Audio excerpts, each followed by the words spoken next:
একজন বাবা তার বাচ্চাকে কাঁধে নিয়ে যাইতেছিল। তখন বাচ্চা যখন বাপের কাঁধে উঠেছে, সে তখন উপরের যেগুলা বস্তু পাহাড় সাহাড়গুলো সে ভালোভাবে দেখতে পারলো। তখনও বলল যে, আব্বা, পাহাড় তো অনেক বড়। তখন বলল, হ্যাঁ। তখন বলল, এই পাহাড়ের থেকেও কি আরও কিছু বড় বস্তু আছে নাকি? তখন বলল, আছে। তখন বাচ্চা বলল, কি? তখনও বলল যে, তোমার আব্বার গুনাহ, যে আমার গুনাহ, যে আমি এত গুনাহ করেছি, এই পাহাড়ের থেকেও বেশি। তখন বাচ্চা বলল, তাহলে এটার থেকেও বড় কিছু আছে নাকি? তখন বলল, নিশ্চয়ই আছে। তখন বাচ্চা বলল, কি? তখন বাবা বলল যে, আল্লাহ তালার রহমত, যে আল্লাহ তালার রহমত এই পাহাড়ের থেকেও বেশি।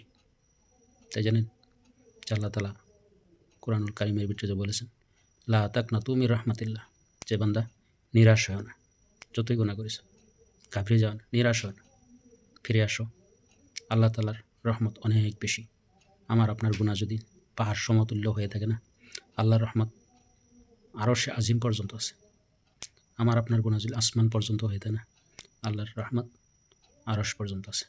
তাই ঘাবড়ে যাওয়া যাবে না। আমরা পুরা আল্লাহর উপরে অটুটভাবে ভরসা রেখে, বিশ্বাস রেখে আমরা যদি তওবা করে চলে আসি, আর আল্লাহ তাআলা তওবাকারী বান্দাকে পছন্দ করে, যে তওবা করে, তওবায়ে নাসুহা। আপনি গুনাহ করেছেন, যেটাই করেছেন, আপনি যখন খাস দিলে খালিস নিয়তে অন্তর দিয়ে তওবা করবেন না, আল্লাহ তাআলা শুধুই আপনাকে মাফি করে দেবে না, তার সাথে সাথে আমার আপনার যে গুনাহগুলো আছে না, সেগুলোকে আল্লাহ তাআলা নেকি দিয়ে পরিবর্তন করে দেবে। সুবহানাল্লাহ। তে আল্লাহ, আমরা যে দেখি না, বাচ্চার মায়ের থেকে আপনারা শিক্ষা নিতে পারেন যে একজন মা তার বাচ্চাকে কত ভালোবাসে। একদম জানোয়ারের থেকে আরম্ভ করে, মুরগির থেকে আরম্ভ করে সব। যে যখন বৃষ্টি আরম্ভ হয়ে যায়, মুরগি তার বাচ্চাগুলোকে তার পাখার তলে নিয়ে আরামসে বৃষ্টির মধ্যে বসে যায়, আর উপরে দিয়ে বৃষ্টি মুরগির উপরে পড়তেই থাকে। আর প্রত্যেকটা জানোয়ারের আপনি এভাবে দেখতে পারবেন তার বাচ্চারা কত মহব্বত করে। আর মানুষও দেখতে পারবেন যে তার বাচ্চারা কত মহব্বত করে। বাচ্চা যদি প্রস্রাব করে দেয়, পায়খানা করে দেয় ঠান্ডার মধ্যে, তার মায়ে কিন্তু বাচ্চাকে ফেলিয়ে দেয় না। মায়ের যে কাপড় নষ্ট করে দিল, প্রস্রাব করে দিল ঠান্ডার মধ্যে, বিছনা নষ্ট করে দিল, মায়ে কিন্তু নিজে ওই প্রস্রাবের ভিতরে শুয়ে বাচ্চাকে বুকে নিয়ে ঘুম পাড়িয়ে দেয়। তো এটা হলো শিক্ষণীয়, যে আমরা আল্লাহ তাআলা যে মানুষের ভিতরে একটা রহমত মাত্র, 100টা রহমতের থেকে একটা রহমত আল্লাহ তাআলা সবার ভিতরে দিয়ে দিছে। মানুষ, জানোয়ার সবার ভিতরে দিয়ে দিছে। আর ওই একটা রহমতের কারণে মুরগি তার বাচ্চাকে পাখের তলে নিয়ে বসে থাকে, গাভী তার বাছুরকে দুধ দেয়, যত্ন করে। প্রত্যেকটা বস্তু, কি মানুষ, কি জিন, কি পরিন্দা, কি দরিন্দা, সব নিজের বাচ্চারে মহব্বত করে। কেন জানেন? একটা রহমত আল্লাহ তাআলা সমস্ত মখলুকাতের ভিতরে বেটে দিয়েছে। আর আল্লাহ তাআলার কাছে আরও 99টা রহমত, সেটা আল্লাহ নিজের কাছে রেখেছে।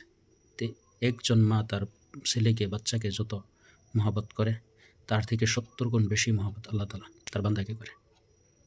আপনি যদি গুনাহগার হন না, এখানে চিন্তা করতে পারেন যে আমরা যে আল্লাহর হুকুম নাফরমানি করতেছি, তারপরেও যে আল্লাহ তাআলা আমাদেরকে চলাফেরাত কোনো অসুবিধা করে দেয় নাই, আমাদের খাওয়া বন্ধ করে দেয় নাই, আমাদের রিজিক বন্ধ করে দেয় নাই।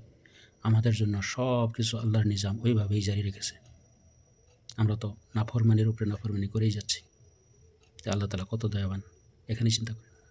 তো সেই আল্লাহ একজন মায়ের থেকে 70 গুণ বেশি বান্দাকে ভালোবাসে। তো বান্দার কর্তব্য হলো আল্লাহর দিকে ফিরে আসা, তওবা করা, আল্লাহকে আপন করে নিয়ে আল্লাহর সাথে অন্তরের যত ব্যথা আছে, যত কথা আছে, সব আপনি নামাজের ভিতরে দাঁড়ায় সিজদার ভিতরে আল্লাহকে বলেন।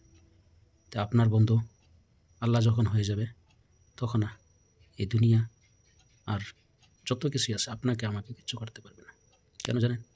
আমার আপনার সহায়কর্তা যখন, আমার আপনার রব যখন, পরিপূর্ণ হিসেবে আল্লাহ যখন, আমরা আল্লাহকে যখন অন্তরে আমরা স্থান দেব, আমরা যখন আল্লাহর খাসবান্দা হয়ে যাব না, তখন আমরা মরে গেলেও আমাদের চিন্তা নাই। আমরা যদি মরেও যাই, আমাদের চিন্তা নাই।